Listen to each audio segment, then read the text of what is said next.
குற்றவாளியை நாம நெருங்கிட்டோம்னு நினைக்கிறேன். எப்படி சார் சொல்றீங்க? இது என்னன்னு தெரியுதா? கண்ணாடி சார். இல்ல, குற்றவாளி நமக்கு விட்டுட்டு போயிருக்கிற விசிட்டிங் கார்டு. சார், இதை வச்சு நாம அவனை கண்டுபிடிச்சிடலாம்னு சொல்றீங்களா? முடியாதுன்னு சொல்றியா? எப்படி சார் முடியும்? மேலோட்டமா பார்த்தா இது ஒரு சாதாரண கண்ணாடி. கொஞ்சம் டீப்பா பாத்தீங்கன்னா நமக்கு சாதகமான ஒரு பாயிண்ட் இதுல விளங்கும். பாருங்க.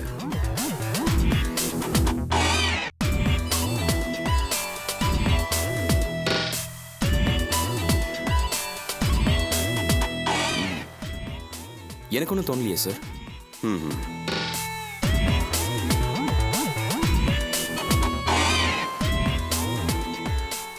அதோட பிராண்ட் நேம் பாருங்க.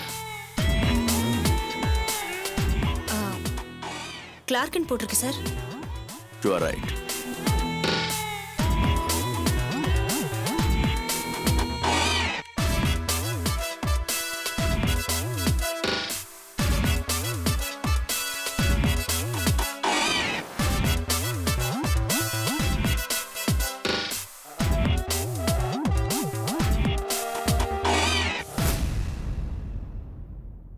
இந்த கம்பெனி யுஎஸ்ஏல இருக்கு. இங்க போன மாசம் தான் லான்ச் பண்ணிருக்காங்க. சார், நீங்க என்ன சொல்ல வரீங்கன்னு எனக்கு ஒன்றும் புரியல. புரியல? இது ஒரு காஸ்ட்லியான கிளாஸ். லான்ச் ஆன உடனே நிறைய சேல்ஸ் ஆகிறதுக்கு சான்ஸே இல்லை. அதிகபட்சம் ஒரு 100-150 கிளாஸ் சேல்ஸ் ஆயிருந்தா அதுவே பெரிய விஷயம். அந்த 100-150 பேர்ல ஒருத்தன் தான் நாம தேடிக்கிட்டு இருக்கிற அக்யூஸ்ட்.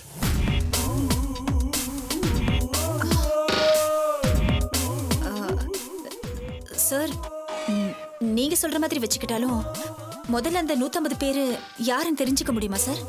கண்டுபிடிப்போம்.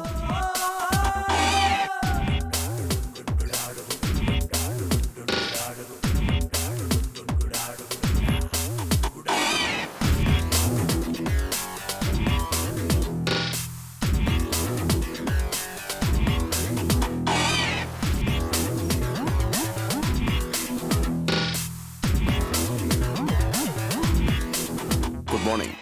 I am Kulothunga Solan, Detective Director General speaking. ஒரு கேஸ் சம்பந்தமா உங்ககிட்ட இருந்து சில இன்ஃபர்மேஷன்ஸ் உடனே தேவைப்படுது. அது என்னன்னா, கிளார்க் கிளாஸ் இங்க இந்தியாவில் லான்ச் பண்ணி எவ்வளவு நாள் ஆகுது?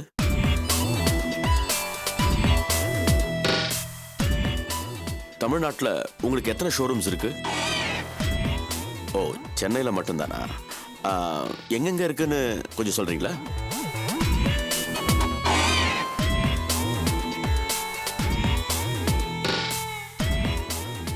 கன்ஃபார்ம் தானே?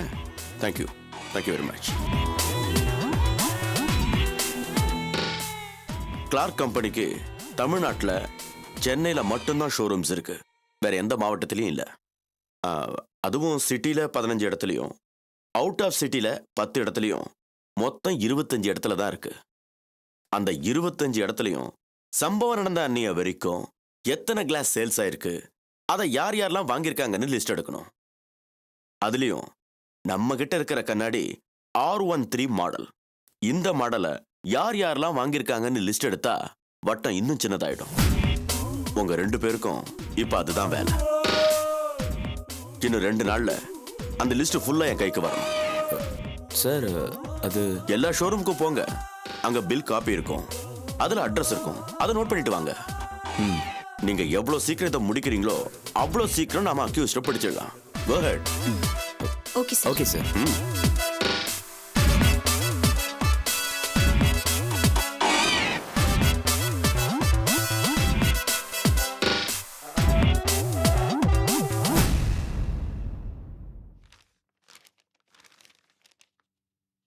ராஜேஷ் சார், மேடம் கூப்பிடுறாங்க. என்ன ஆர்த்தி? என்ன ராஜேஷ், கஸ்டமர் லிஸ்ட் எல்லாம் குறைஞ்சிக்கிட்டே வருது. நமக்கு ரெகுலர் கஸ்டமர்ஸ் தானே முக்கியம். எல்லாம் அண்ணன் மனோ பண்ற வேலை தான். என்ன சொல்றீங்க? நம்மளோட நல்ல கஸ்டமர் எல்லாம் அவன் போய் பேசி வளைச்சு போட்டுறான். அப்ப நீங்களும் அதே மாதிரி போய் கஸ்டமர்ஸ் பார்த்து பேசுங்க. நமக்கு எதுக்கு ஆர்த்தி அந்த குறுக்கு வழியெல்லாம்? நீங்க இப்படியே யோசிச்சுட்டு இருந்தா நம்ம கிட்ட இருக்கிற நல்ல கம்பெனிஸ்ல நம்ம கையை விட்டு போயிடும். Excuse me ma'am. சொல்லு. நான் குறுக்க பேசுறதுக்கு மன்னிக்கணும். வெளியில இருக்க கஸ்டமர்ஸ் எப்பவுமே இப்படிதான் மேடம். அடிக்கடி மாறிட்டே இருப்பாங்க. அவங்க எப்பவுமே நம்ம பக்கம் இருப்பாங்கன்னு சொல்ல முடியாது. அதுக்கு என்ன பண்றது? அவங்கள வச்சுதானே நம்ம பிசினஸ் பண்ண முடியும். Correct madam. அதுக்காக தான் நான் ஒரு வழி சொல்றேன்னு சொல்றேன். நீங்க தானே அபி கன்ஸ்ட்ரக்ஷன்ல எம்டி பொறுப்புல இருக்கீங்க. அப்ப நம்ம டிராவல்ஸ்ல இருந்து நீங்களே உங்க கம்பெனிக்கு 3 வண்டி எடுத்துக்கோங்க. எங்களுக்கு எதுக்கு வண்டி? உங்க ஸ்டாஃப்ஸ் எல்லாம் பிக்கப் பண்றதுக்கு காலையில ஒரு ட்ரிப்பு, அதுக்கப்புறம் டிராப் பண்றதுக்கு ஈவினிங் ஒரு ட்ரிப்பு. இடைப்பட்ட நேரத்துல நம்ம வண்டியை வெளியே ஓட்டிக்கலாம். மாசமான ஒரு பெரிய அமௌண்ட் உங்க கம்பெனில இருந்து ஆர்த்தி டிராவல்ஸ்க்கு வந்து சேரும். அதை வச்சு நம்ம புதுசா எடுக்க போற 3 வண்டிகளுக்கும் லோன் கட்டி முடிச்சிடலாம். ம், எல்லாம் சரிதான். ஆனா ஸ்டாஃப்ஸ் எல்லாம் இப்போ பஸ்ல 2 வீலர்ல தானே வராங்க. நீங்க அதை மாத்துங்க. இனிமே கம்பெனியோட முக்கியமான ஸ்டாஃப்ஸ் எல்லாரையும் கம்பெனி வண்டியே வந்து பிக்கப் பண்ணி டிராப் பண்ணுன்னு சொல்லுங்க. ஏசி வண்டியில வர அவங்களும் சந்தோஷப்படுவாங்க. உங்களுக்கும் நல்ல பேர் கிடைக்கும். குட், நல்லா யோசிக்கிற. Very good. இந்த மாசத்துல இருந்து உனக்கு 500 rupees இன்கிரிமெண்ட். ஓகேவா? Thank you madam. Aarthi, super idea இல்ல? ஆமா, எனக்கு இது தோணல பாருங்களேன். நம்ம ஆர்த்தி டிராவல்ஸ்க்கும் வருமானம் கிடைச்ச மாதிரி இருக்கும். அபி கன்ஸ்ட்ரக்ஷன்ஸ்ல எனக்கு ஒரு பேர் கிடைச்ச மாதிரியும் இருக்கும். ராஜேஷ், உடனே 3 வண்டி புக் பண்ணுங்க. ஓகேவா? ஓகே ஆர்த்தி, கண்டிப்பா உடனே பண்ணிடுறேன். குட். தன்மான தலைவர் திருவேங்கடம் வாழ்க! தன்மான தலைவர் திருவேங்கடம் வாழ்க! கட்டிட தொழில் ராணி மேனகா வாழ்க! சொன்ன கேளுங்க, நில்லுங்க, சத்தம் போடாதீங்க. வாழ்க! அண்ணன் திருவேங்கடம் வாழ்க! ஹலோ, யார் நீங்க எல்லாம்? உங்களுக்கு என்ன வேணும்? செக்யூரிட்டி ஏன் உள்ள விட்ட? சொல்ல கேட்காம உள்ள வந்துட்டாங்க சார். நமது அண்ணன் திருவேங்கடம் வாழ்க! அண்ணன் திருவேங்கடம் வாழ்க! மேற்கிந்திய மின்னல் மேனகா வாழ்க! கட்டிட தொழில் ராணி மேனகா வாழ்க! நமது அண்ணன் திருவேங்கடம் வாழ்க! சொன்ன கேளுங்க, நமது அண்ணன் நிறுத்துங்க. திருவேங்கடம் வாழ்க! எங்கள் அண்ணன் திருவேங்கடம் வாழ்க! யார் இவங்கெல்லாம்? மேடம் யாருன்னு தெரியல, சொல்ல கேட்காம உள்ள வந்துட்டாங்க. ஹலோ, கேக்குறாங்கல்ல, யார் நீங்க? மன்னிக்கணும் மேடம் மேனகா, இந்த தண்டாள சிங்கத்தை பார்த்து யாருன்னு கேட்குறான் இந்த சிறுவன். நான் தான் வருங்கால இந்தியாவின் அரசியல் கோபுரம், பொலிட்டிக்கல் டவர். என்ன கோயில் நிதியா? என்ன மேடம் இப்படி கேட்குறீங்க? எங்க காஸ்டியூமை பார்த்தா உங்களுக்கு அப்படி தோணுதா? செக்யூரிட்டிஸ், இவங்களை தூக்கி வெளியில போடுங்க. மேடம் என்ன மேடம் இது? விடுங்கப்பா, விடுங்கப்பா. மேடம், நான் ஆதியோட சித்தப்பா. வாட்? நான் ஆதியோட சித்தப்பா மேடம். ஆதியோட சித்தப்பாவா? ஆமா மேடம்.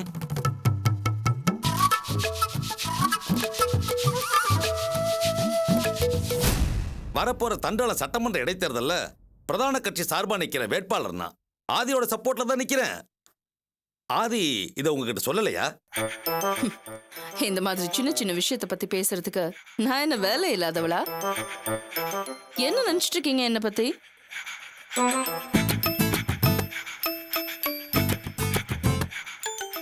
ஆமா, ஆதிக்கு தெரியுமா நீங்க இங்க வந்தது? ஓ தெரியுமே. ஆதிதான் இங்க வந்து மேடத்தை பார்த்து பேசிட்டு போங்கன்னு சொன்னா.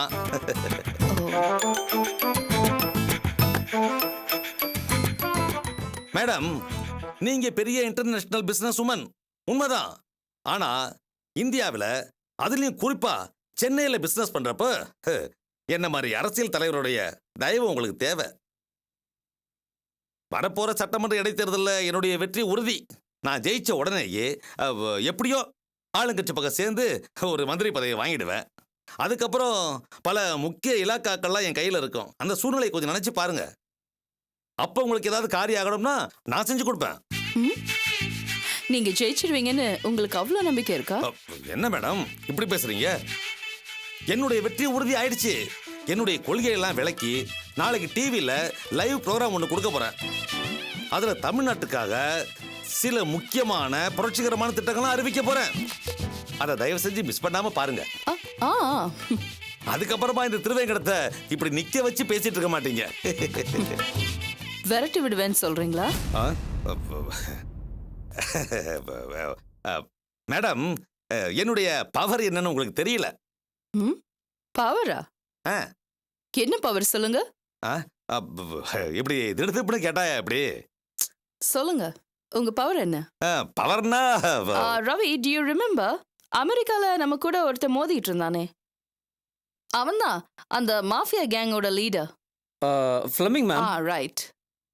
மேம் அவனை தான் நம்ம சுட்டு கொண்டோமே. சுட்டுட்டீங்களா? மேடம் என்ன தோசை சுடுற மாதிரி சொல்றீங்க? அரசியல்ல நான் ஒரு வளர்பிறை. வளர்பெறைன்னு ஒன்று வந்தா அப்புறம் தேய்பெறைன்னு ஒன்று வரும்.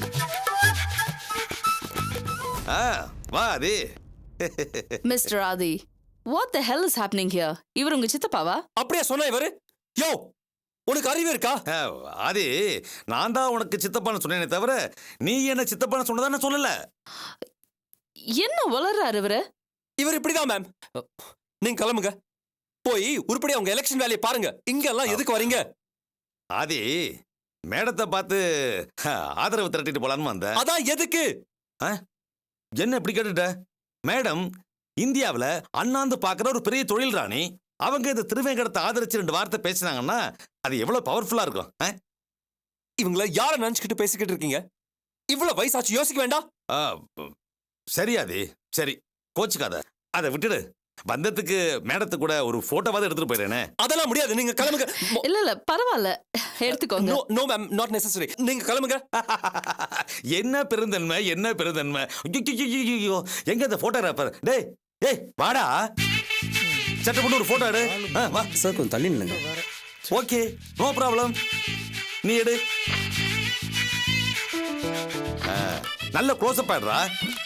கொஞ்ச நாள்ல இவரே க்ளோஸ் ஆக போறாரு. போதும், போட்டோ எடுத்ததெல்லாம் போதும், நீங்க முதல்ல போங்க. Okay okay. மேடம் ஒரு நிமிஷம். தேர்தல் செலவுக்காக நீங்க ஏதாவது நிதி கொடுக்கணும்னு நினைச்சா கூட இப்போ நீங்க போறீங்களா இல்லையா? சரி போறேன். அண்ணன் திருவேங்கடம் வாழ்க. அண்ணன் திருவேங்கடம் வாழ்க. மேடம் என்ன? சங்கு சின்னம் மறந்துடாதீங்க. நம்ம சின்னம் சின்னத்தை சொன்னோம்பா. இது தப்பா? அண்ணன் திருவேங்கடம் வாழ்க. சன்மான தலைவர் திருவேங்கடம் வாழ்க. எங்கள் அண்ணன் திருவேங்கடம் வாழ்க. போங்க போங்க. அண்ணன் திருவேங்கடம் வாழ்க. நமது தலைவர் ஆதி, என்ன இது? இந்த கார்ட்டூன் கேரக்டர் உங்க அங்கிள்? இல்ல, ஆமா, சித்தப்பா, அப்பாவோட தம்பி. அப்போ உங்க சித்தப்பா தான். He's right. மேம், இந்த ஆளு சித்தப்பான்னு சொல்றதுக்கு எனக்கு அசிங்கமா இருக்கு. I'm sorry on his behalf. இவரை நீங்க தான் எலெக்ஷன்ல நிக்க வச்சீங்கன்னு சொன்னாரு. அது அது உண்மைதான். ஆக்சுவலி தோழர் பாலகிருஷ்ணன் எலெக்ஷன்ல நிக்கிறாரு. அந்த ஆளுக்கு அந்த ஆனந்தி சப்போர்ட் பண்றா. நாளைக்கு அந்த தோழர் ஜெயிச்சிட்டா நம்ம தொழிலுக்கு பல இடைஞ்சல் வரலாம் மேம். அதனால நம்ம சைட்ல ஒருத்தரை நிக்க வைக்கலான்னு, அதுக்கு இந்த கோமாளி கரெக்டா இருப்பான்னு தோணுச்சு. அந்த ஆள் கோமாளி இல்ல, கோமாளி மாதிரி நடிக்கிறாரு. என்ன சொல்றீங்க ma'am? My 6th sense டெல்ஸ் me. நீங்க வேணா பொறுத்திருந்து பாருங்க.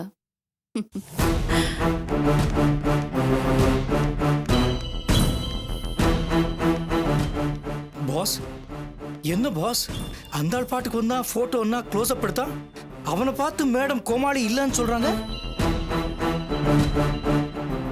இறை யானைக்கும் அடி சரக்குன்னு சொல்லுவாங்க.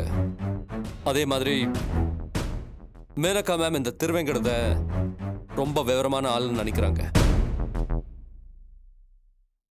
இந்த ஆள் கொஞ்சம் ஃப்ராட்தனம் பண்ணாலும் பெரிய அறிவாளி எல்லாம் ஒன்றும் கிடையாது. இந்த ஆள் எப்பவும் ஒரு கோமாளி தான். A fool is always a fool. நமக்கு எதிராக No, no, no, no, அப்படியெல்லாம் ஒன்றும் இல்லை. Just come.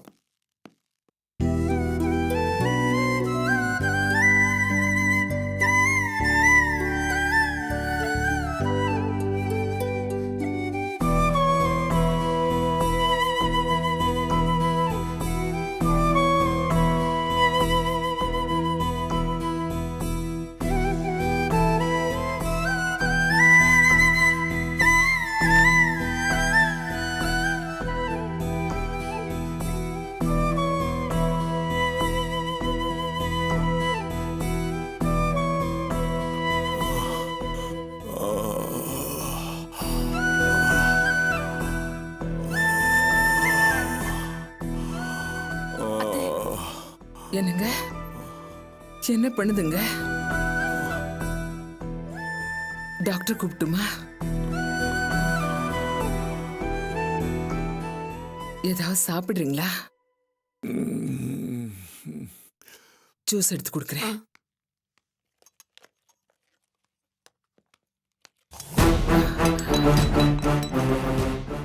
என்ன என்ன பண்றீங்க? எங்களுக்கும் ஜூஸ் போட தெரியும். இதுல தெரியறதுக்கும் தெரியாததுக்கும் என்ன இருக்கு? நான் ஏன் ஜூஸ் போடக்கூடாது? எல்லாம் நான் பாத்துக்கிறேன். எனக்கு அந்த உரிமை இல்லையா? இத்தனை நாள் எங்க போனீங்க? இப்ப கொஞ்ச நாளா தானே உரிமை வந்திருக்கு.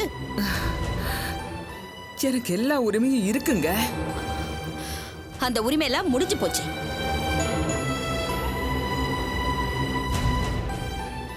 என்ன பேசுறீங்க நீங்க? அம்மா வா போலாம். என்னடி, அவர் உயிர் போற நிலைமையில இருந்தப்போ நாம தானே கொண்டு வந்து இங்க சேர்த்தோம். வீட்டை விட்டு துரத்துறவங்க இப்படி பேசுறாங்க. யார் துரத்துனா? இஷ்டத்துக்கு பேசிட்டு இருக்கீங்க. ஹலோ மேடம், நீங்க பேசாதீங்க. ஓகே, வாமா போலாம். வாமா. வந்துட்ட பெருசா வக்காலத்து வாங்குறதுக்கு. வா வீட்டுக்கு போலாம். என்னடி இப்படி ஓட ஓட விரட்டுறாங்க? மா, அவங்க எல்லாத்தையும் பாத்துப்பாங்க. வா வீட்டுக்கு போலாம். வா. அவரை இந்த நிலைமையில விட்டு எப்படி போறது? இவங்க எல்லாம் ரொம்ப மோசமானவங்க. எல்லாரும் சேர்ந்து அவரை கொலை கூட பண்ணிடுவாங்க. பண்ணா பண்ணட்டுமே.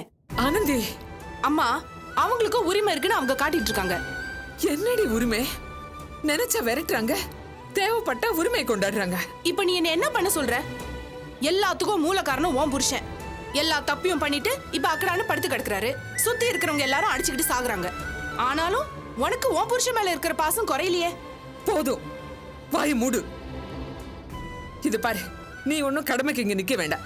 கிளம்பு. அம்மா, என்னம்மா பேசுற? நான் உனக்காக தானே இங்க இருக்கேன். அதுவும் வேண்டாம். உன் தங்கச்சி ஆர்த்தி, உன் தம்பி மனோ மாதிரி நீ உன் வேலையை பார்த்துட்டு போ. நான் இப்பவே அவைக்கு ஃபோன் பண்றேன். என்னம்மா, எதுக்கு பக்கத்து போய் சொல்லணுங்கிற? அவ வேலையே கெட்டு போயிடும். வேலையே வாழ்க்கை இல்லடி. அதுவே பார்த்துட்டு இருந்தா அப்புறம் வாழ்க்கையே அர்த்தம் இல்லாம போயிடும். நீங்க யாரும் என்ன புரிஞ்சுக்க மாட்டேங்கிறீங்க. நான் அபிகிட்டயே பேசிக்கிறேன். அம்மா, நிலைமை புரியாம பேசக்கூடாது. அக்காவோட வேலை இன்னும் கொஞ்ச நாள்ல முடிய போகுது. இப்ப இதெல்லாம் தெரிஞ்சா எல்லாத்தையும் அப்படியே விட்டுட்டு ஓடி வந்துரும். வரட்டும், அவ வந்தாதான் என் பிரச்சனை எல்லாம் சரி பண்ணுவா. அம்மா, இத பாருமா, நான் இருக்கேம்மா உனக்கு. நீ கவலைப்படாத. இத பாரு, அவங்க உன்னை அவமானப்படுத்தினதை பொறுக்க முடியாம தானே நான் இப்படி பேசினேன். எனக்கு மட்டும் நீ கவலைப்பட்டா என்னால தாங்க முடியுமா? ப்ளீஸ்மா.